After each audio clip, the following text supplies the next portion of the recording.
পাইলটকে নিয়ে আসা হলো। পাইলটকে তারা ডেড বডি হিসেবে তাদের কাছ থেকে ওইভাবে তারা র্যাপিং বা অন্যভাবে নিয়ে আসে নাই, একটা অ্যাম্বুলেন্সে করে নিয়ে এসেছিল।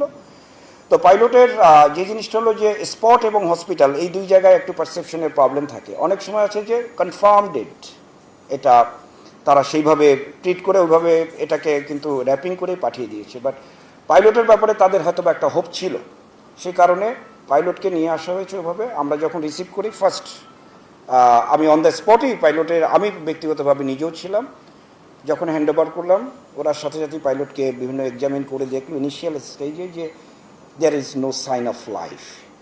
ইভেন মেডিকেল প্রোটোকল অনুযায়ী আমাদের তাকে যে সিপিআর বলি আমরা এবং আদার লাইফ সেভিং যে মেজার্স এটা দিতে হয়।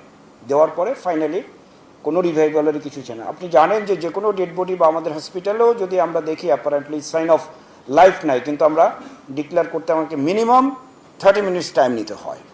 এটার ক্ষেত্রে আমরা 1 ঘন্টার মতো করেছিলাম, তাই না?